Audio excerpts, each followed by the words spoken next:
जय श्री कृष्णा। आप सभी को वरुथनी एकादशी की हार्दिक शुभकामनाएं। आज है 24 अप्रैल और वार है गुरुवार। आज वरुथनी एकादशी का व्रत रखा जाएगा और आप सुन रहे हैं वरुथनी एकादशी व्रत की कथा। युधिष्ठिर ने पूछा, भगवान, वैशाख के माह में कृष्ण पक्ष की एकादशी का नाम क्या है और उसकी विधि क्या है? कौन से फल की प्राप्ति होती है? श्री कृष्ण बोले, राजेश्वर, वैशाख माह में कृष्ण पक्ष की एकादशी का नाम वरुथनी है। ये सौभाग्य देने वाली है। इसके व्रत से मनुष्य के समस्त पाप नष्ट हो जाते हैं और अंत में सुख मिलता है। वरुथनी के व्रत के प्रभाव से राजा मांधाता स्वर्ग को गए थे। वरुथनी एकादशी के व्रत का फल 10,000 वर्ष तक तपस्या करने के फल के बराबर है। कुरुक्षेत्र में सूर्य ग्रहण के समय जो एक बार स्वर्ण दान करने से फल मिलता है, वही फल वरुथनी एकादशी के व्रत को करने से मिलता है। वरुथनी एकादशी के व्रत से मनुष्य इस लोक और परलोक दोनों में सुख प्राप्त करता है और अंत में स्वर्ग को जाता है। शास्त्रों में कहा गया है, हाथी का दान घोड़े के दान से और घोड़े के दान से भूमि का दान उत्तम है। उससे उत्तम तिलों का दान है। तिल से स्वर्ण का दान और स्वर्ण से अन्न का दान श्रेष्ठ है। संसार में अन्न दान के बराबर कोई भी दान नहीं है। अन्न दान से पितृ, देवता, मनुष्य सब तृप्त हो जाते हैं। शास्त्रों में अन्न दान कन्यादान के बराबर माना गया है। वरुथनी एकादशी के व्रत से अन्न और कन्यादान का फल मिलता है। जो मनुष्य लाभ के वश में होकर कन्या का धन लेते हैं, प्रलय के अंत तक नरक में पड़े रहते हैं या उनको अगले जन्म में बिलाव का जन्म ग्रहण करना पड़ता है। जो मनुष्य प्रेम से और धन सहित कन्यादान करते हैं, उनके पुण्य को चित्रगुप्त भी लिखने में असमर्थ हो जाते हैं।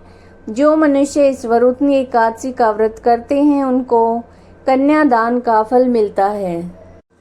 वरुथनी एकादशी का व्रत करने वाले को 10वीं तिथि को निम्नलिखित 10 वस्तुओं को त्याग देना चाहिए। कांसे के बर्तनों में भोजन करना, मांस, मसूर की दाल, चना, कोंदो, शाक, मधु, शहद, दूसरों का अन्न, दूसरी बार भोजन करना, स्त्री के संग या अन्य किसी के साथ मैथुन करना। उस दिन जुआ नहीं खेलना चाहिए, शयन नहीं करना चाहिए। उस दिन पान खाना, दातुन करना, दूसरे की निंदा करना, पापियों के साथ बातचीत भी नहीं करनी चाहिए। उस दिन क्रोध, मिथ्या भाषण त्याग देना चाहिए। इस व्रत में नमक, तेल और अन्न वर्जित है। हे राजन, जो मनुष्य एकादशी को विधि पूर्वक करते हैं, वो स्वर्ग लोक को जाते हैं। इस व्रत के महात्म को पढ़ने से 1000 गोदान का फल मिलता है और इसका फल गंगा के स्नान करने के फल से भी अधिक है।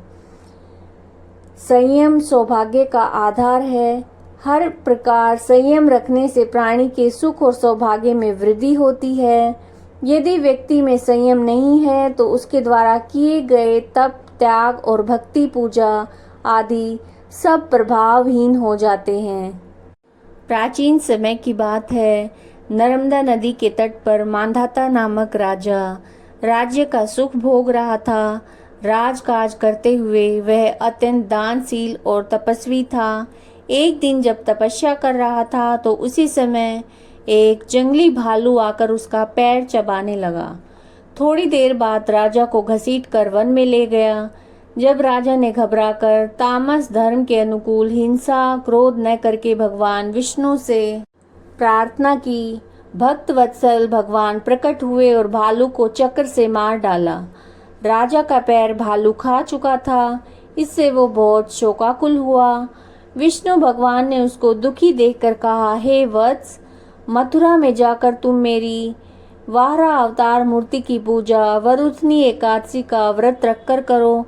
उसके प्रभाव से तुम पुनः अंगों वाले हो जाओगे।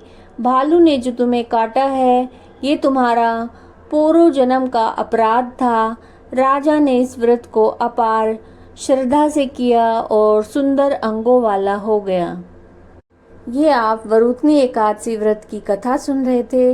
अगर आपको वीडियो अच्छी लगी है, उपयोगी लगी है तो लाइक कीजिएगा, शेयर कीजिएगा और चैनल को सब्सक्राइब कीजिएगा। जय श्री कृष्ण।